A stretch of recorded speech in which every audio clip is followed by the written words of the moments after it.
Olá, queridos, graça e paz, que Deus abençoe grandemente a vida de cada um de vocês em nome de Jesus. Essa é a nossa matéria de soteriologia, nossa aula de número 1. Essa matéria é muito importante, ela é a doutrina de salvação. Eu sou o pastor Tiago, professor e diretor aqui do Instituto Caminhando com Propósito, e nós vamos começar mais uma matéria do nosso curso de teologia. Vamos lá? Alguns objetivos do nosso curso. O primeiro objetivo desse curso de soteriologia é mostrar a importância da doutrina de salvação na pregação, no ensino e na vida cristã na Igreja do Senhor Jesus.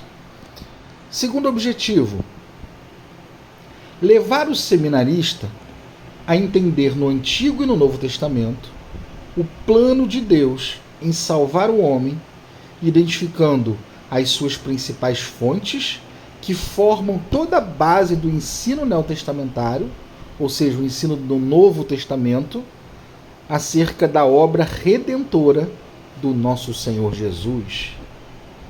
Terceiro objetivo, estudar cada etapa do processo da salvação, definindo cada uma delas, estudando as suas bases bíblicas e como podem ser aplicadas na vida cristã e na pregação do Evangelho pela Igreja. 4. Dar a conhecer a nossa doutrina de salvação para que todas as igrejas possam ser edificadas sobre o firme fundamento da fé salvadora em Jesus, harmonizando-a com o livre-arbítrio e o direito de escolha dados por Deus para todos os indivíduos e, ao mesmo tempo, termos a certeza da nossa salvação. Nós começamos a nossa aula com a convicção da salvação. Mas antes disso, eu gostaria que nós orássemos juntos. Eu gostaria que você, meu aluno, minha aluna, pudesse fechar os seus olhos por alguns instantes. Aí mesmo onde você estiver, se você puder, é claro, se você estiver no carro, dirigindo, você não pode fechar os olhos, mas se você estiver em casa, se você estiver em algum lugarzinho que você possa curvar sua cabeça, fechar os seus olhos por alguns instantes, para que nós possamos orar e falar juntos com o nosso Deus. Amém? Senhor nosso Deus, nosso Pai, Pai querido, Deus santo, Deus amado, em nome do Senhor Jesus, nós nos colocamos diante de Ti nessa noite, Pai, nesse dia, nessa manhã, nessa tarde, para que o Senhor possa derramar sobre nós a Tua graça. Que o Senhor possa derramar sobre nós o Teu poder e nos dê, Senhor, a chance de aprendermos mais de Ti. Nós te pedimos que o Teu Espírito Santo possa nos iluminar, porque somente através da iluminação do Espírito Santo nós podemos compreender as verdades bíblicas, as verdades sagradas contidas nas Sagradas Escrituras. Pedimos, meu Deus, que o Senhor nos dê força para seguir adiante nessa caminhada que é longa, mas que é muito importante para a nossa vida. Em nome de Jesus. Amém e graças a Deus. Bom, primeiro de tudo, é fundamental a gente ter convicções na vida, não é verdade? Nós precisamos ter certeza e convicções de muitas coisas. Só que, geralmente, a salvação não é uma delas. Ao longo dos séculos, a igreja vem perdendo um pouco esse aspecto da certeza da salvação. E por que isso? Porque a doutrina da soteriologia, ela foi cada vez sendo deixada de lado. E as pessoas passaram a ter uma visão turva, deturpada do aspecto da salvação. Isso faz com que a convicção da salvação se torne cada vez menos frequente na vida das pessoas. Não é incomum nós ouvirmos pessoas dizendo coisas do tipo: só naquele grande dia que nós saberemos se seremos salvos ou não. Todos nós somos pecadores, né? Como é que nós vamos saber se seremos salvos? Ou coisas como: não, Deus é quem vai escolher quem vai ser salvo. Só que essas afirmações não são verdadeiras. A Bíblia garante que é possível ter uma convicção da vida eterna. Até porque, sem essa convicção, seria impossível nós vivermos a vida abundante que Cristo veio nos oferecer. Porque quando pensamos em vida abundante, muitas vezes nós confundimos com dinheiro, com prosperidade financeira, mas não é nada disso. A vida abundante que Cristo veio nos oferecer foi uma vida completa, uma vida plena, uma vida de paz. E como nós poderíamos viver uma vida plena de paz na dúvida se nós seríamos salvos ou se iríamos para o inferno? Se viveríamos eternamente com Jesus ou se seríamos condenados? Não é verdade? Eu, particularmente, considero muito difícil ter uma vida plena de paz sem ter essa certeza ou essa convicção.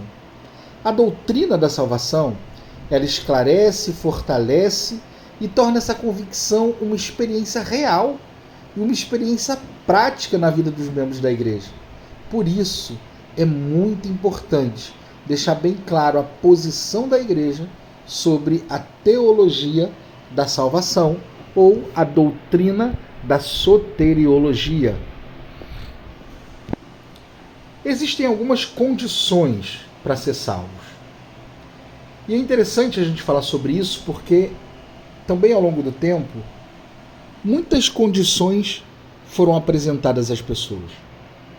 Hoje não é incomum pessoas dizendo que para ser salvos você precisa fazer caridade, que para ser salvo as pessoas precisam praticar boas obras, que para ser salvas as pessoas precisam ser boas pessoas, precisam ser pessoas caridosas, precisam ser pessoas que façam o bem, precisam ser pessoas que ajudem o próximo. Só que isso também não é uma condição de salvação. Por outro lado, existem pessoas que acham que serão salvos porque rezaram centenas de Pai Nossos, centenas de Ave Maria, ou cumpriram algum outro tipo de penitência. Algumas outras pessoas acreditam que a salvação se encontra nos castigos físicos, nas autopenitências. Por isso pessoas se autoflagelam para encontrar ou buscar a salvação. É interessante que lá na cidade de Juazeiro, na Bahia, onde eu pastoreei uma igreja por 4 anos, existe um grupo chamado Os Penitentes. E todos os anos, quando se aproxima o período da Páscoa, eles se reúnem todos de branco e fazem peregrinações pelo meio da cidade, onde eles se autoflagelam com aqueles chicotes nas suas costas. E eles vão andando pela cidade, se autoflagelando, e o sangue vai escorrendo, eles se machucam muito, porque estão em busca da salvação. E acreditam que essa é a chave, que essa é a porta da salvação. Outros acham que a salvação se encontra no cumprimento de uma promessa.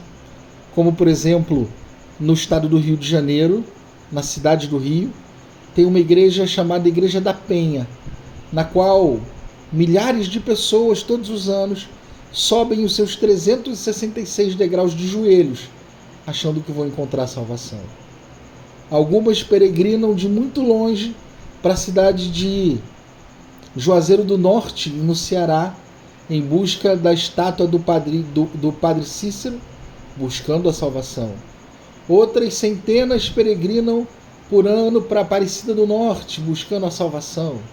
Ou outras sobem até o topo da estátua do Cristo do Redentor, achando que beijando a mão do Cristo Redentor vão encontrar sua salvação.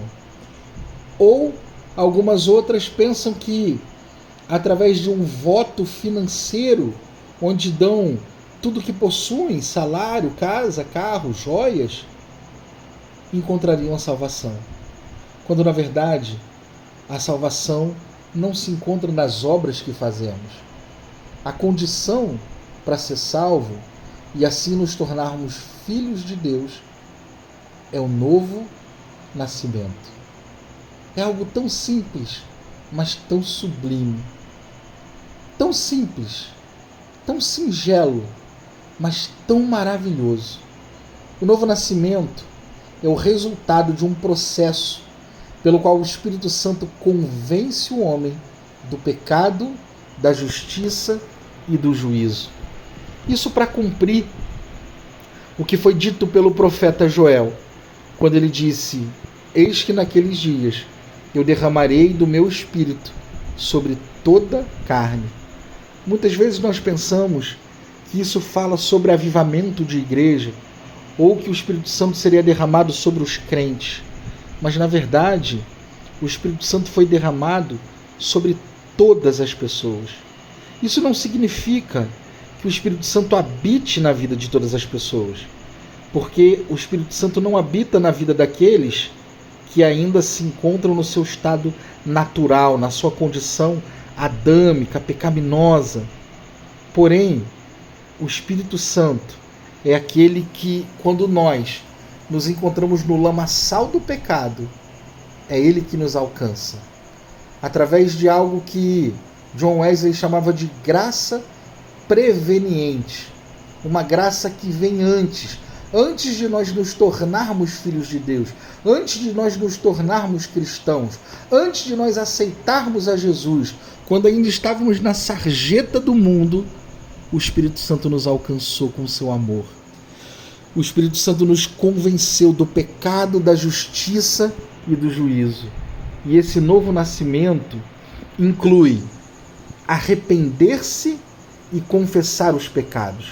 Gente, o arrependimento pessoal é algo muito importante, porque quando nos arrependemos, nós nos abrimos para viver algo novo. Nós nos abrimos para viver algo diferente. Nós reconhecemos que aquelas nossas ações e práticas feriam ao Senhor e à santidade de Deus. E por isso é fundamental o arrependimento e a confissão dos pecados. Porque pecado sem confissão não há perdão. Davi fala que, enquanto escondi os meus pecados, os meus ossos apodreciam dentro de mim. O pecado não confessado nos traz males severos, inclusive a impossibilidade da salvação. Porque aquele que não confessa os seus pecados e não se arrepende deles, não alcança a misericórdia de Deus. Porém, aquele que se arrepende e confessa os seus pecados está apto para crer e aceitar Jesus como Senhor e Salvador pessoal. Quando nós cremos e aceitamos Jesus como nosso único e suficiente Salvador, nós o confessamos publicamente como filhos de Deus, nós nos entregamos para Ele, aleluia, para nos tornarmos filhos de Deus. Gente, crer que Jesus é o nosso único e suficiente Salvador, confessá-lo publicamente como Filho de Deus, entregar a vida para que Cristo Jesus a dirija e a conduza por meio da revelação do Espírito Santo, em harmonia com a Palavra de Deus e a Bíblia Sagrada, é o que nos torna salvos em Cristo Jesus. Porque quando fazemos isso, nós estamos reconhecendo o que Jesus fez por nós na cruz do Calvário. E o que ele fez por nós? O que Cristo fez por nós foi algo conhecido como redenção. A redenção significava comprar de volta alguém e os bens desse alguém que estavam servindo como escravos para o pagamento de uma dívida. E é isso que acontecia conosco. Quando Adão pecou, ele se tornou escravo do pecado. A Bíblia diz que o vencido se torna escravo do vencedor. Adão se tornou escravo do pecado e, por consequência, toda a humanidade estava debaixo da mesma sentença, porque Adão era uma matriz reprodutora. Logo, tudo aquilo que veio depois de Adão trazia no seu DNA, traz no seu DNA até hoje, a marca do pecado de Adão, o erro de Adão, a natureza pecaminosa de Adão. Logo, todos aqueles que nasceram a partir de Adão nasceram escravos do pecado e de Satanás. Mas quando Cristo veio, morreu por nós na cruz do Calvário, praticando a redenção, o que Cristo fez por nós foi um ato de compra. Ele nos comprou de volta para Deus. Aleluia. O apóstolo Paulo diz aos Romanos que o escrito de dívida que havia contra nós foi juntamente com ele pregado na cruz do Calvário. Foi ele que nos comprou de volta para Deus, nos dando a possibilidade de sermos chamados filhos de Deus e fazermos parte da família de Deus, desde que nós isso confessemos publicamente e reconheçamos publicamente que Jesus Cristo é o nosso Senhor e Salvador, para que esse ato de compra dele tenha validade e legalidade na minha vida e na sua vida. Aleluia. Dessa forma, é possível declarar que Deus dá a salvação inteiramente pela graça. Efésios diz que pela graça sois salvos por meio da fé, não é por obras para que ninguém se glorie. A graça, a salvação, ela é dada por Deus, ela é um presente de Deus, ela é uma dádiva de Deus e ela é pela graça. O que significa graça? Favor imerecido, ou seja, eu não mereço a salvação, mas ainda assim, Deus, no seu infinito amor, ele resolveu me dar, mesmo sem eu merecer. A salvação é fruto da bondade e da misericórdia de Deus e pelos méritos de Cristo, sem nenhum mérito humano. Nós não temos nenhuma participação no processo de salvação, a não ser aceitar Jesus como Senhor e Salvador, confessá-lo publicamente e entregar a nossa vida para que ele nos dirija e nos conduza. As nossas obras não são capazes de nos gerar salvação. Dessa forma é possível declarar que o homem precisa, diante da oferta de Deus, que oferta é essa? A salvação. O homem precisa reconhecer que sem Jesus está perdido eternamente. Não há salvação sem Jesus. Jesus disse: eu sou o caminho, a verdade e a vida. Ninguém vai ao Pai senão por mim. Jesus não disse eu sou um caminho ou eu sou um dos caminhos. Ele disse eu sou o caminho, o único caminho que existe para levar a Deus, para levar ao Pai. Então o homem precisa reconhecer que sem Jesus ele está perdido eternamente. Ele precisa desejar viver essa vida abundante que Cristo veio oferecer. Precisa se arrepender dos seus pecados e precisa, pela fé, entregar totalmente a vida para Jesus. Por que essa palavrinha totalmente está aqui? Porque a matemática de Deus é diferente da nossa. Na nossa matemática, imagine que eu entregue para você 95% do que eu tenho e fique com apenas 5%. Você vai ficar feliz, sim ou não? Porque eu lhe entreguei a ampla maioria. Mas com Deus é diferente. Porque ainda que eu entregue para ele 99% do que eu sou, é como se eu não tivesse entregue nada. Porque 99 para Deus é igual a 0. Se eu não entreguei para ele 100%, significa que eu não entreguei nada. E por que Deus exige dessa forma? Porque ele fez isso primeiro. Assim foi a oferta de Deus. Quando ele deu o seu único filho veio ao mundo e morreu por nós, oferecendo tudo que tinha, derramando até a última gota do seu sangue. É interessante que quando os romanos transpassam Jesus com uma lança, a Bíblia diz que quando eles retiram a lança, sai água. Sabe por que saiu água? Porque não tinha mais sangue para sair. Jesus derramou por mim e por você, queridos, até a última gota do seu sangue na cruz do Calvário. Aleluia!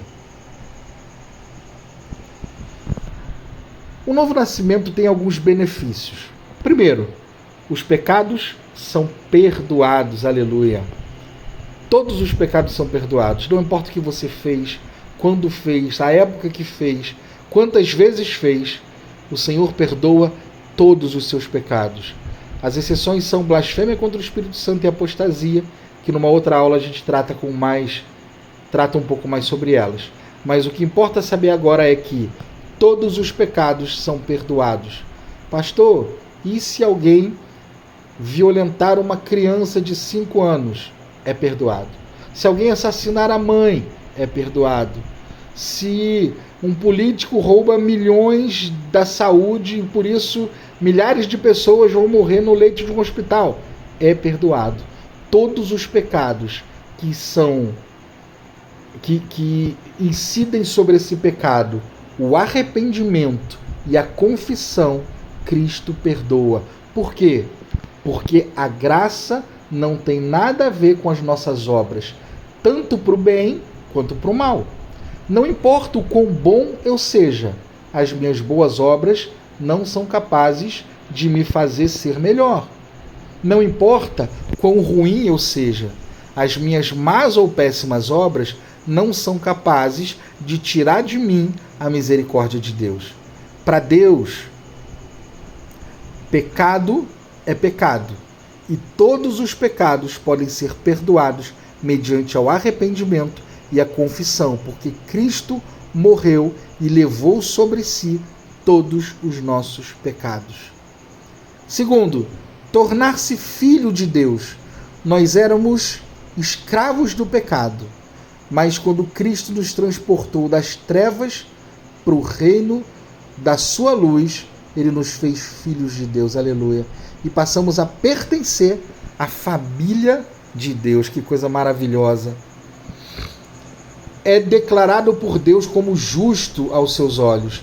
Não significa que somos justos, mas somos justificados pela justiça de Cristo. E quando Deus olha para nós, ele não vê mais o nosso pecado, mas ele vê a marca de Cristo em nós. Isso é a justificação, que nós vamos falar um pouco mais nas próximas aulas. Alguém que nasce de novo tem paz com Deus e está livre da condenação. Recebe uma nova vida, novos propósitos, novos hábitos, novos comportamentos, nova maneira de pensar, nova maneira de viver. Aleluia!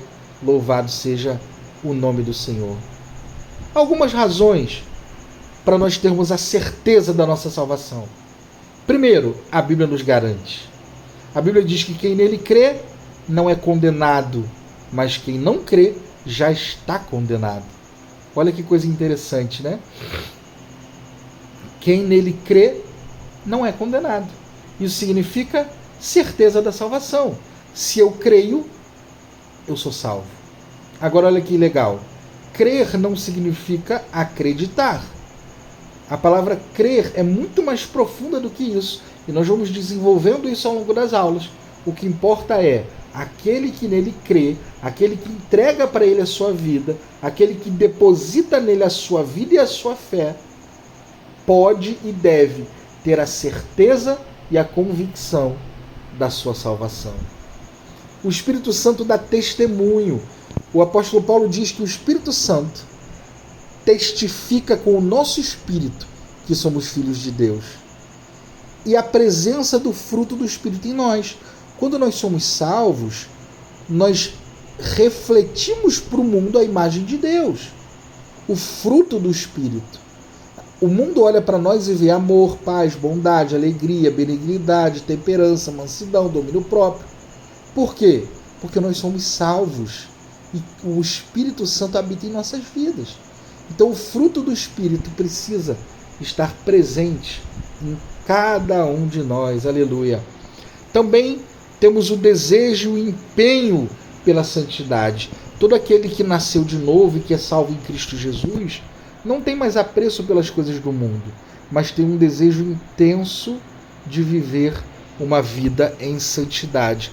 uma vida com Deus, por Deus e para Deus. Além disso, podemos afirmar que Deus não mente.